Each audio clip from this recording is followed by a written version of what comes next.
Muito boa noite, pessoal. Tivemos um probleminha técnico aqui no estúdio, mas eu quero desejar-lhes minhas saudações musicais. Boa noite a todos vocês que estão presentes nessa live de hoje, na edição de número 49.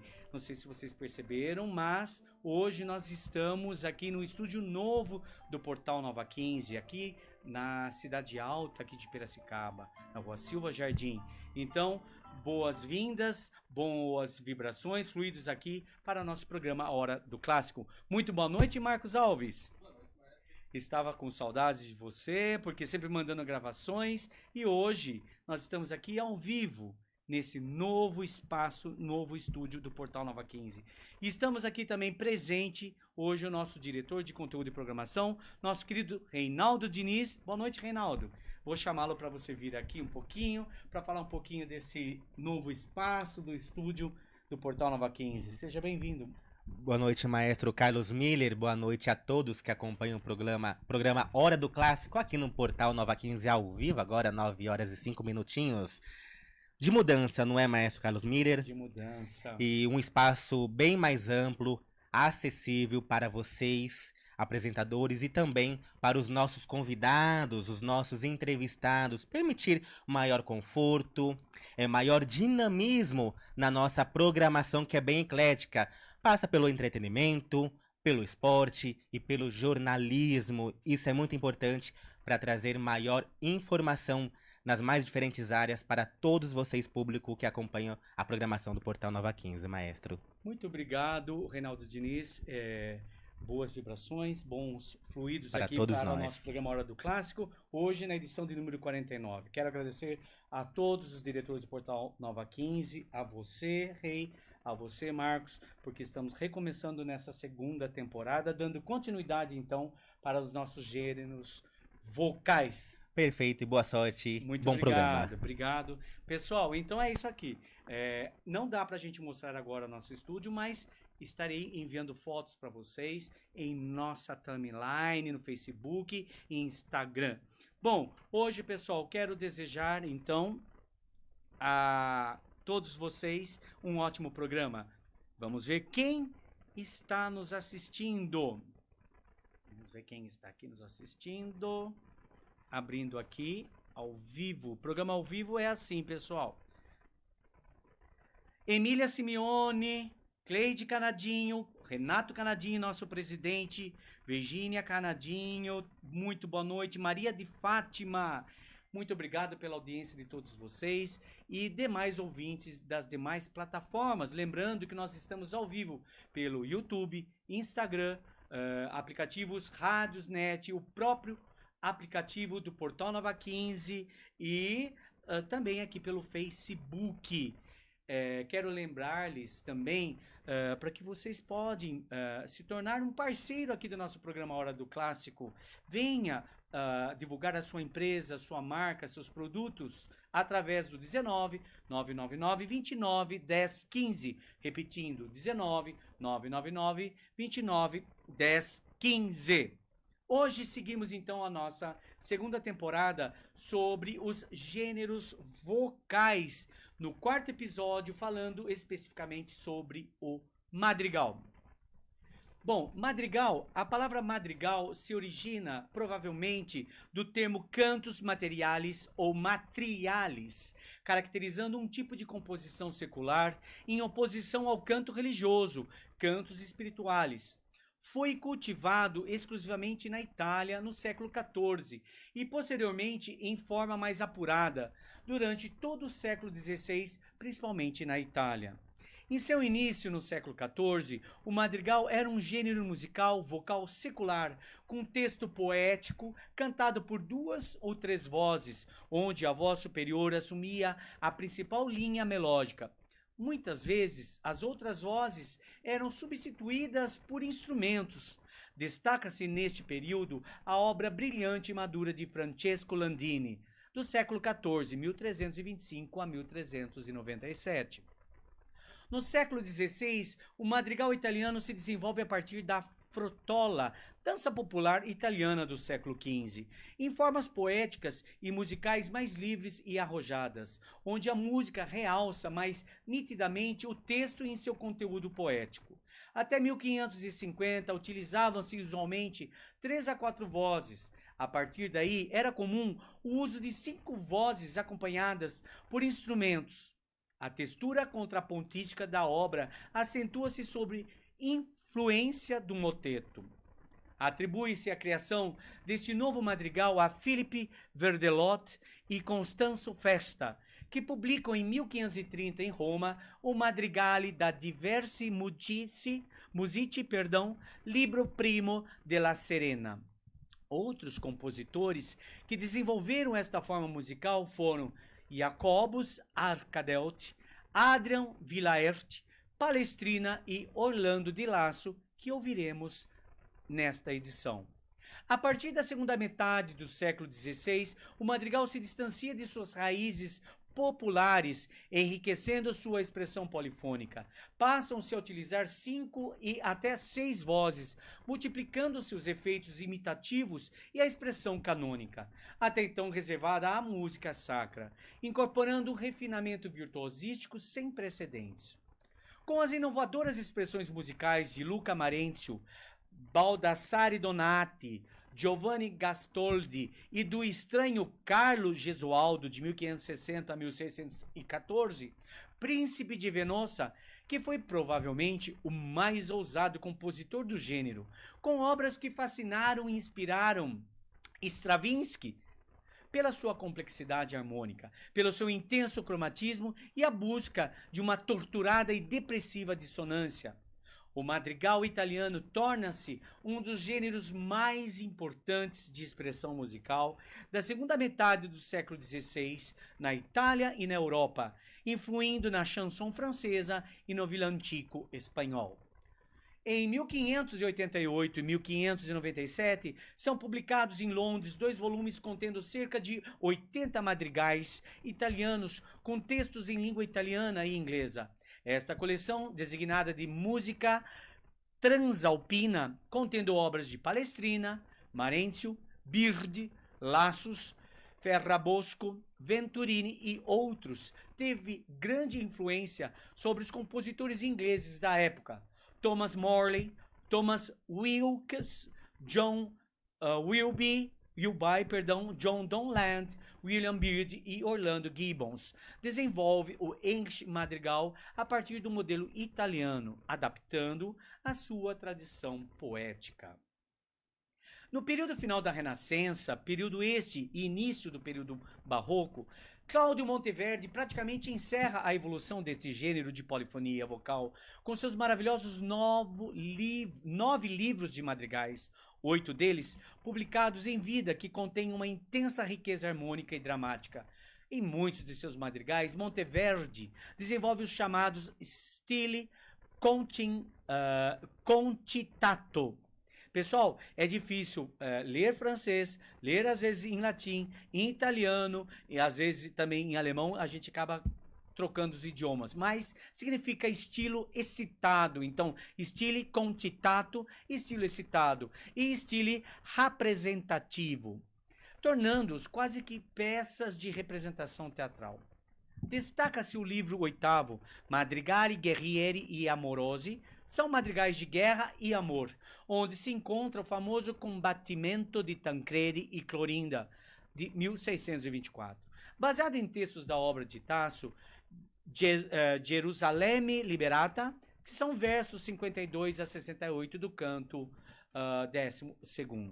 Praticamente desaparecendo em meados do século XVII, o madrigal ainda encontra alguns compositores, como Giovanni Bonancini e Antonio Lotti, que retomam este gênero no início do século XVIII. Citamos a obra de Lotti Duetti, Terzetti e Madrigali a Pui Voce, de 1705. Hoje, exprimindo preponderantemente a música secular, o madrigal foi também, com menos intensidade, utilizado para a expressão da música sacra, através dos chamados madrigais espirituais, produto típico da Contra-Reforma, destinados à exaltação da fé fora das cerimônias litúrgicas.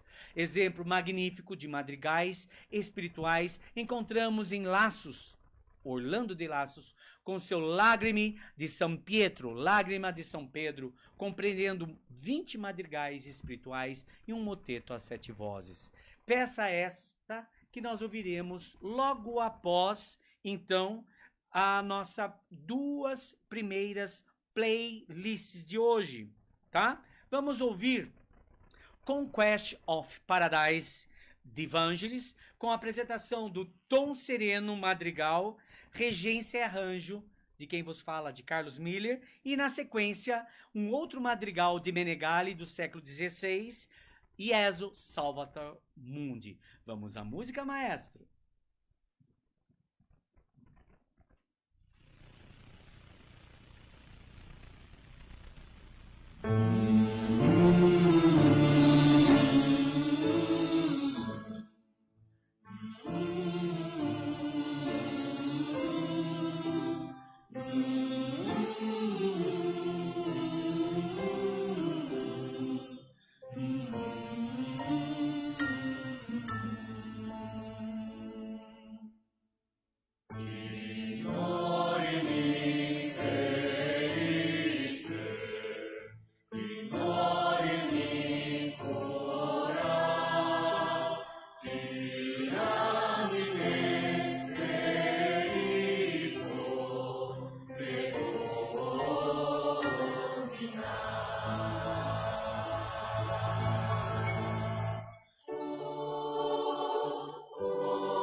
Muito bem, vocês acabaram de ouvir dois madrigais.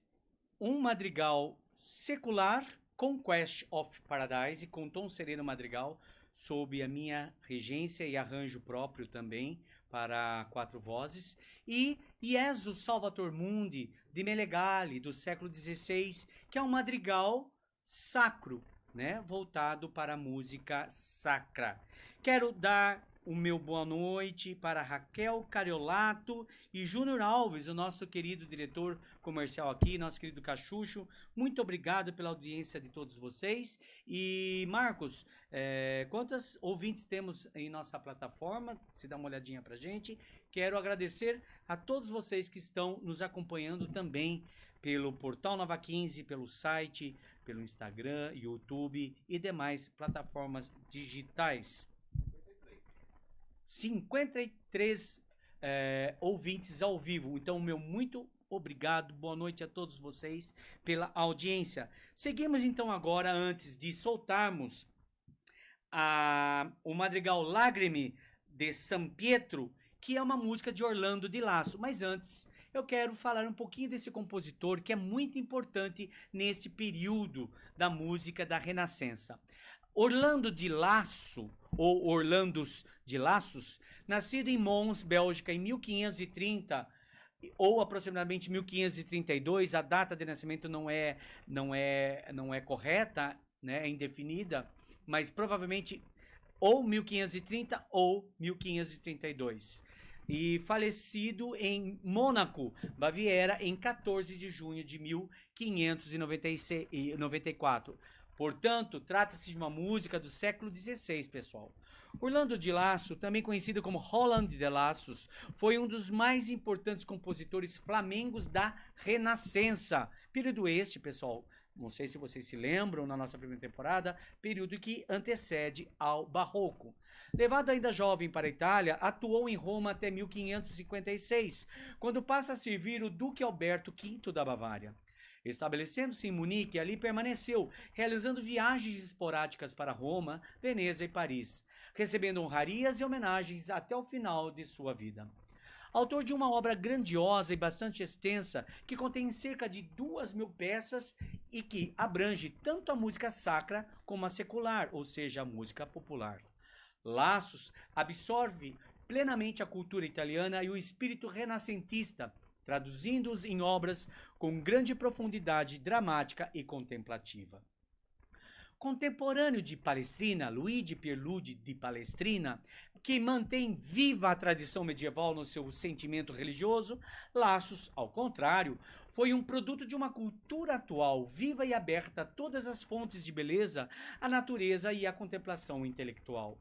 Sua música secular, na qual se incluem madrigais italianos, chansons, lieder, além dos chamados diálogos, que são uma forma de canção que se tornou bastante popular na Renascença e no período barroco. Contém uma riqueza harmônica variada e plena de humor, nobreza e sentimento.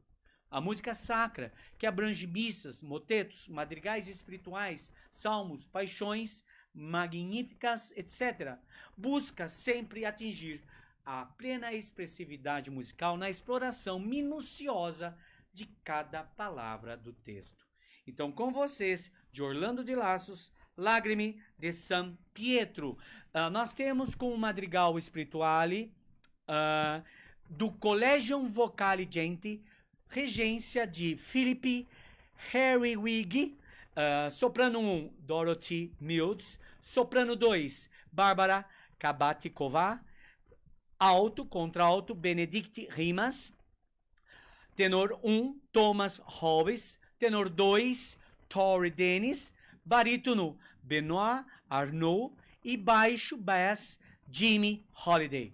Com vocês, de Orlando di Lassos, Lágrima de São Pedro. Vamos à música, maestro. Fiquem até o final.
Maravilha! Vocês acabaram de ouvir Lágrime de San Pietro, Lágrima de São Pedro, obra da Renascença, século XVI, de Orlando di Lasso, com a regência de Philip Herwig e o madrigal Collegium Genti. Quero agradecer a todos os ouvintes aqui presentes em nossa live, em especial Roberto Aquiles Tomazello, nosso grande capitão. Quem mais? Nosso diretor administrativo Douglas D'Andrea, meu muito obrigado. Vinícius Bena e também Juliana Madieri, Ana Lúcia Tomé e Mariana Rosa, que nos acompanham também através do site e dos aplicativos Radiosnet e do próprio aplicativo Portal Nova 15, e também as mais de 53 pessoas que nos prestigiam através do site www.portalnova15.com.br. O meu obrigado também à direção geral Renato Canadinho. Aproveito para dar os parabéns pela nova casa, pelo nosso estúdio mais amplo, confortável, sempre inovando para melhor atendê-los. Direção administrativa Douglas D'Andrea, direção de conteúdo e programação nosso querido Reinaldo Diniz, e aqui sempre me aguentando, me ajudando, dando todas as orientações no suporte técnico, nosso querido Marcos Alves. Boa noite a todos, uma ótima semana, até o próximo programa.